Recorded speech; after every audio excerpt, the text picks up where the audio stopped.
Bismillahirrahmanirrahim. Assalamualaikum warahmatullahi wabarakatuh. Perkenalkan, nama saya Gunawan dari jurusan Pendidikan Khusus kelas 19A. Pada kesempatan ini untuk pemenuhan tugas mata kuliah anatomi, kami diberikan tugas untuk membahas kelainan sistem saraf pusat ataupun saraf tepi pada anak berkebutuhan khusus. Nah, pada kesempatan ini saya akan membahas saraf pusat terhadap gangguan atau kelainan saraf pusat terhadap anak cerebral palsy, yang kata lainnya anak tunadaksa. Nah, pada kesempatan ini kita harus tahu bahwa sistem saraf pusat itu yang dimaksud itu ya adalah otak dan sumsum tulang belakang. Nah, disinilah kita bisa mengetahui bahwa anak cerebral palsy itu dia merupakan anak yang memiliki gangguan ataupun sebuah seperti kelainan yang bisa berakibat dia tidak bisa berjalan ataupun harus menggunakan kursi roda untuk kehidupan sehari-harinya. Nah, itu karena ada pengaruh dari sistem saraf pusatnya yang memiliki kelainan yang seperti saraf-sarafnya yang berhubungan langsung pada sistem gerak tubuhnya itu. Nah, itu terjadi di sistem sumsum tulang belakang. Nah, itu yang bisa mempengaruhi gerak dan kekakuan terhadap tubuh si anak tunadaksa itu. Nah, jadi di sini saya ada beberapa yang catat bahwa sistem saraf pusat ini mengakibatkan bentuk kelainan yang krusial terhadap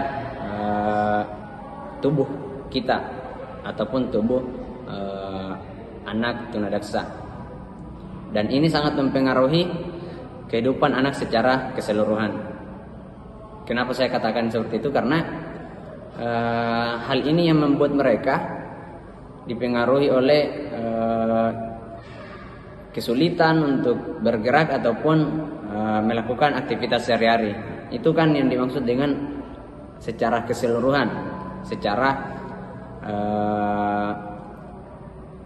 semasa hidupnya, begitu.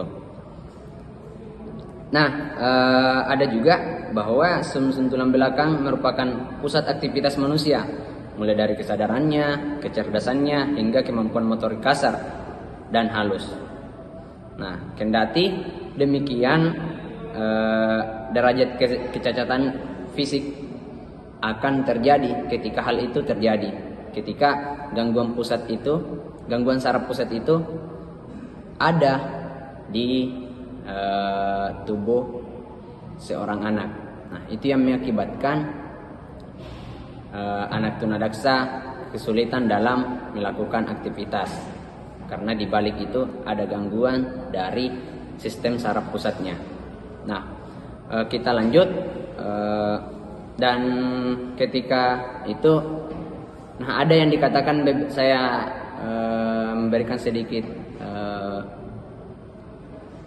gambaran bahwa anak tunadaksa itu ada tiga jenis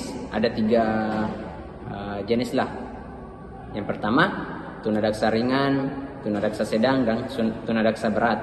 Nah, di balik ketiganya itu mereka bisa dipengaruhi oleh sistem saraf pusat yang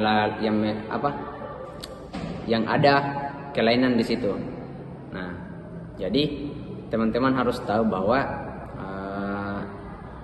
dalam pergerakan setiap organ tubuh, sistem saraf pusat itu sangat berpengaruh ketika ada kelainan di situ. Itu. Jadi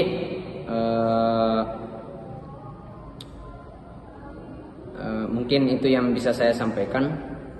Terakhir, bahwa kelainan pada sistem saraf pusat untuk cerebral palsy itu ada di otaknya dan sumsum tulang belakang. Itu yang membuat mereka susah untuk berdiri, kaku, dan kayak badan setengah serasa mati begitu. Mungkin itu sedikit penjelasan dari saya. Mohon maaf atas segala kekurangan. Saya akhiri, wabillahi taufiq wal hidayah. Wassalamualaikum warahmatullahi wabarakatuh. Sampai jumpa.